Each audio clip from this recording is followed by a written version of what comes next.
Olá, seja bem-vindo ao nosso programa. O Com a Palavra de hoje fala sobre o transtorno obsessivo compulsivo, o TOC. Nesta doença, a pessoa se torna vítima de pensamentos e comportamentos repetitivos, que geralmente não têm sentido e são muito difíceis de evitar. Este transtorno afeta cerca de 2,5% da população, o que significa que o TOC é mais comum do que a esquizofrenia e outras doenças mentais graves. Vamos agora conhecer um pouco mais sobre essa doença. Com a palavra, a psiquiatra Karine Riga. O que é TOC? O TOC é o transtorno obsessivo compulsivo. TOC é uma abreviação, né? Então, como o próprio nome diz, ele é um transtorno caracterizado por pensamentos obsessivos, intrusivos, que a gente diz, e, consequentemente a esse pensamento, um comportamento ou um ato compulsivo. Qual é o cenário de pessoas com TOC no Brasil e no mundo?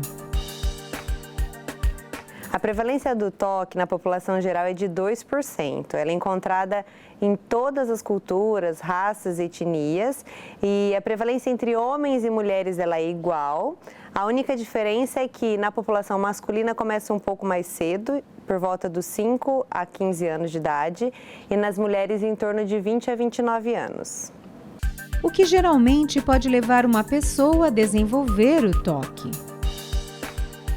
A etiologia do TOC ela é multifatorial. A gente sabe que tem uma relação genética, mas não se tem ainda definido um gene específico. Sabe-se que tem uma relação familiar, então se você tem TOC na família, a prevalência é muito mais fácil você desenvolver um transtorno obsessivo compulsivo. Então tem essa relação familiar. Quais são os principais sintomas do TOC?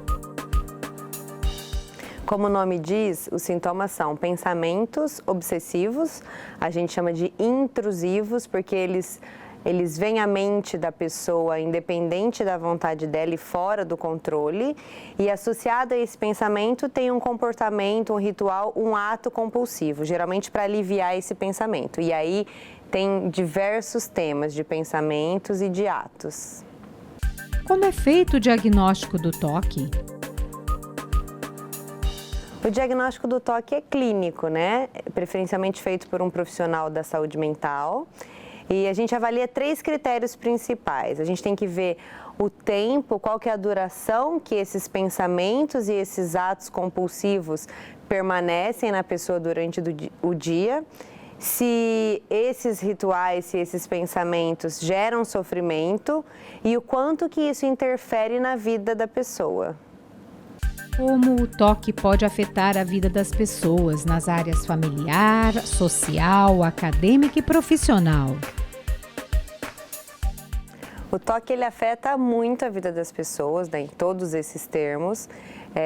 Dependendo do tempo que a pessoa gasta com esses pensamentos ou com esses comportamentos, ele chega a ser incapacitante.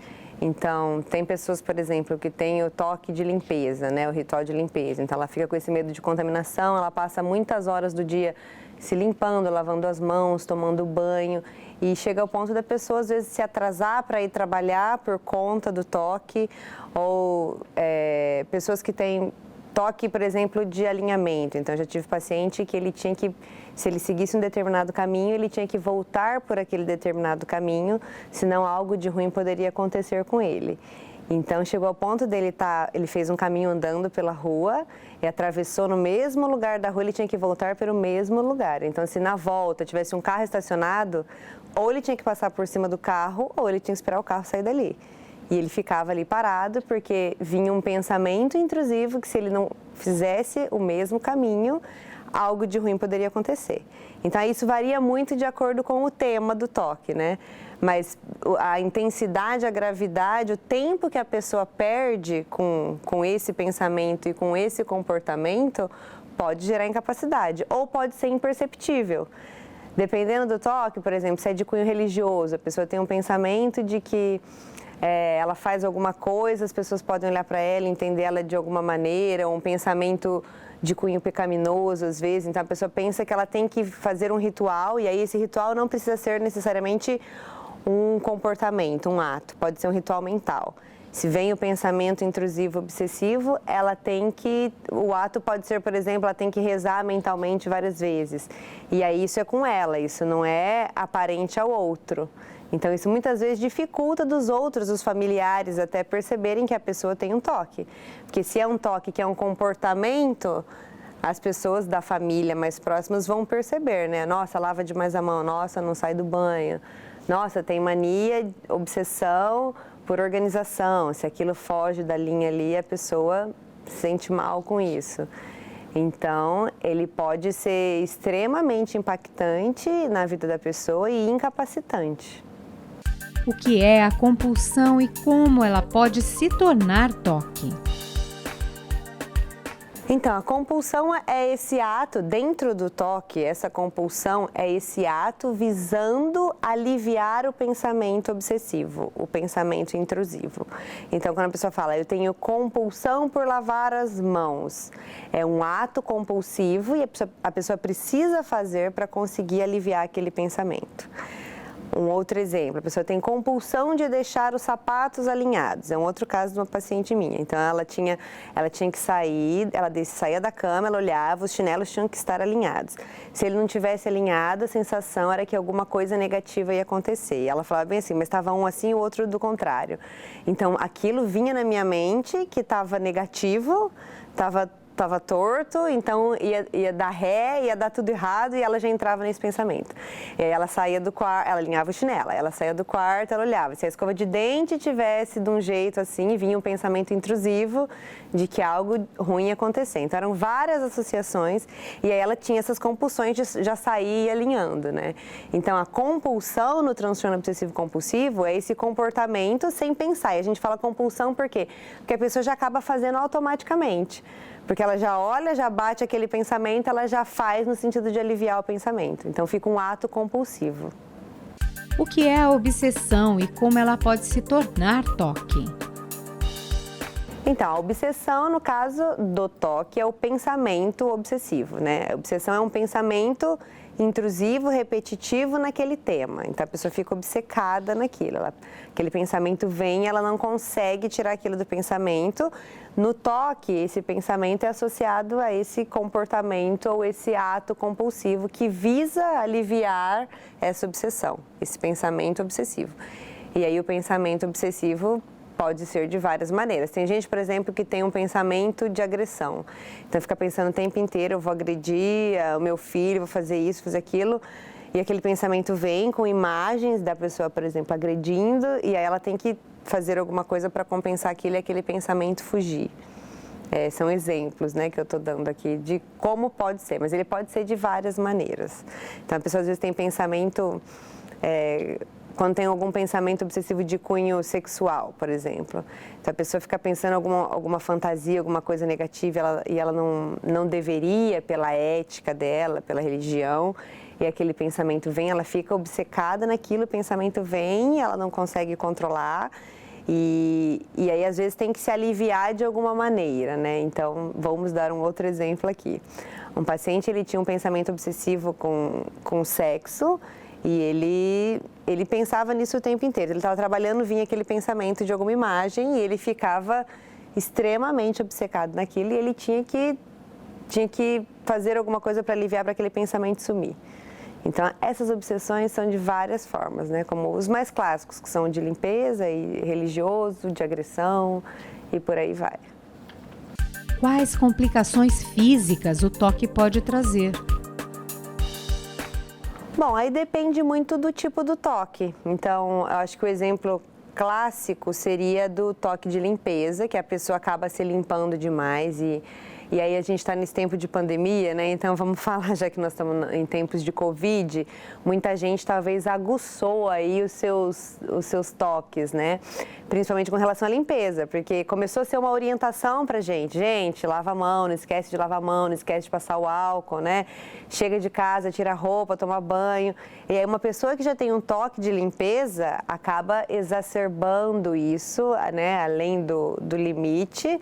E então tem gente que chega ao ponto de, então, se eu tenho que me limpar porque eu tenho medo de me infectar, a pessoa chega a passar lisoforme no braço e causar uma dermatite na pele. E aí, quando acaba gerando essa ferida, a pessoa vai procurar quem? Vai procurar o dermatologista. Então, o toque, ele é muito subdiagnosticado. Muitas vezes ele aparece porque ele foi em alguma outra área, né, um outro especialista, nesse caso do toque de limpeza, ele acaba chegando no dermatologista porque a pessoa desenvolveu uma dermatite dessa obsessão por limpeza e desse ritual compulsivo de se limpar.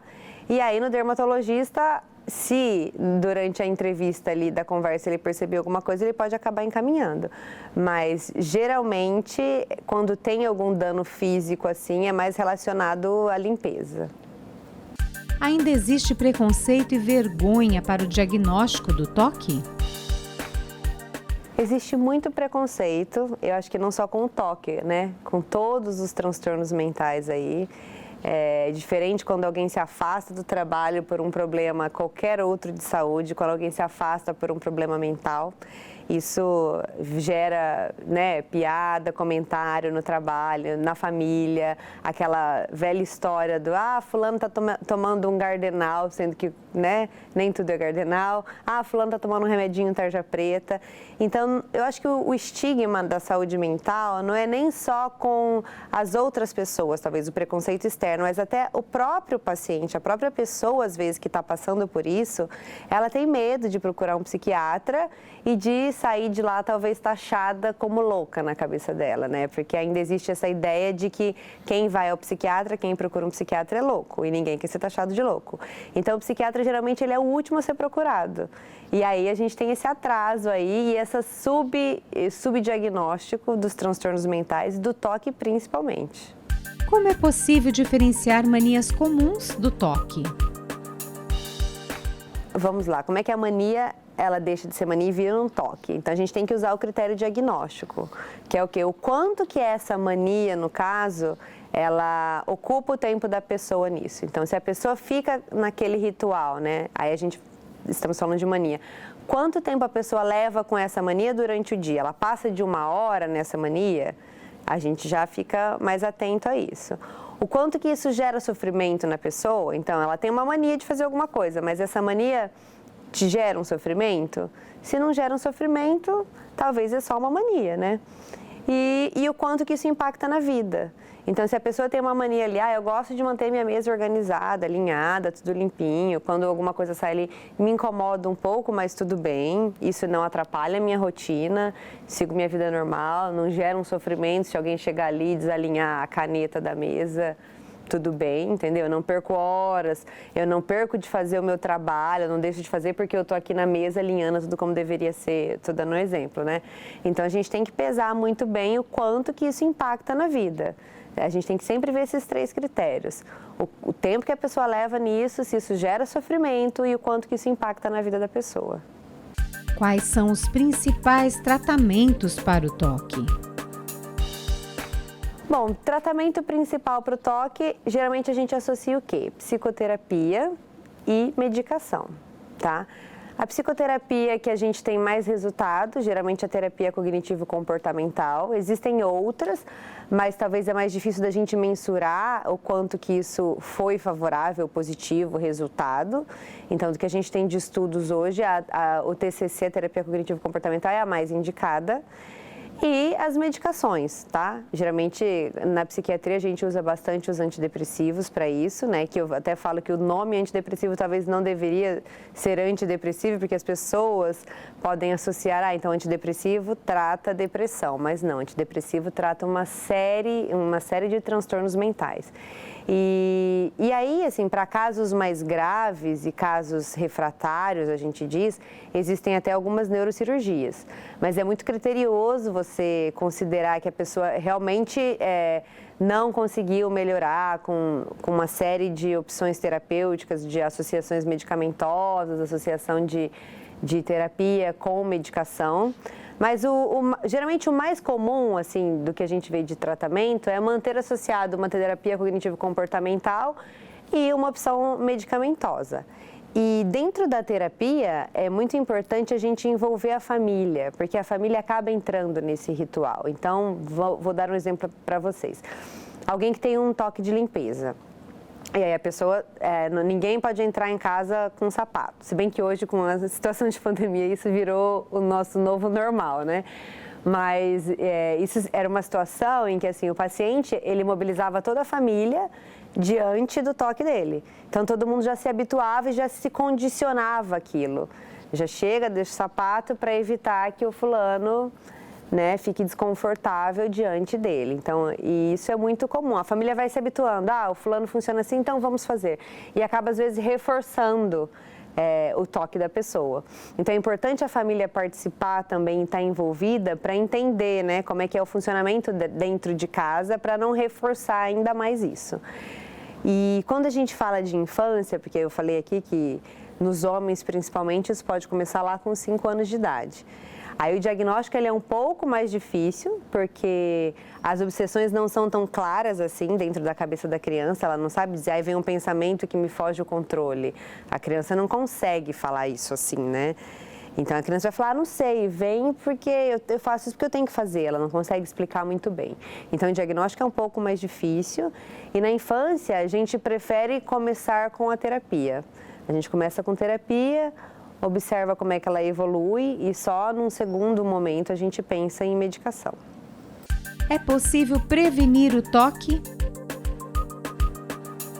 Prevenir não, assim, né? No sentido de o que eu posso fazer para que eu não desenvolva isso, né?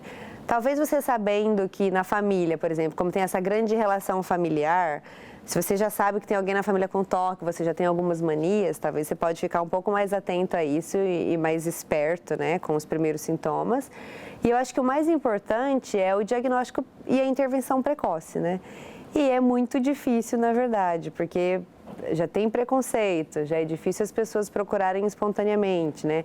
Acabam convivendo com isso e se acomodando, né? A gente se acomoda, a família se acomoda ao sintoma e vai levando. E quando chega pra gente, é assim, mas sempre foi o jeito de ser da pessoa, ela sempre foi assim. Então, quando as pessoas vão procurar? Quando que vão fazer um diagnóstico? Quando isso já está realmente passando do limite, assim, já está num quadro geralmente mais grave. O toque tem cura? O toque tem controle, tá? Então, a gente consegue, diante do tratamento, a gente consegue remitir sintomas. Com medicação associada à terapia, a gente chega até a 70%, 80% de sucesso, tá? Alguns casos têm remissão completa, né? Se a gente pode chamar isso de cura. E tem os raros casos mais refratários.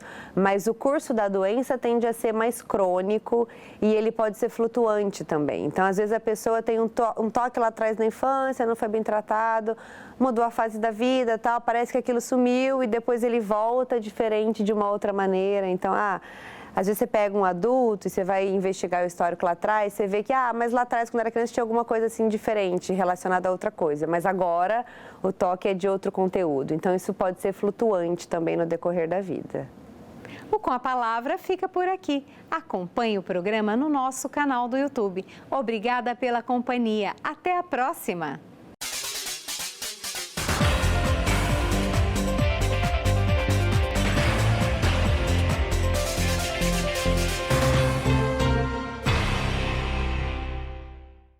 E para você que acompanha os nossos programas e gosta de estar por dentro dos assuntos da cidade e também do trabalho dos vereadores, se inscreva no nosso canal e confira tudo o que acontece aqui na TV Câmara. E se você gostou do nosso conteúdo, não esqueça de curtir nossos vídeos. Deixe aqui o seu like. Deixe o seu comentário e ative o sininho para ser avisado de todas as novidades.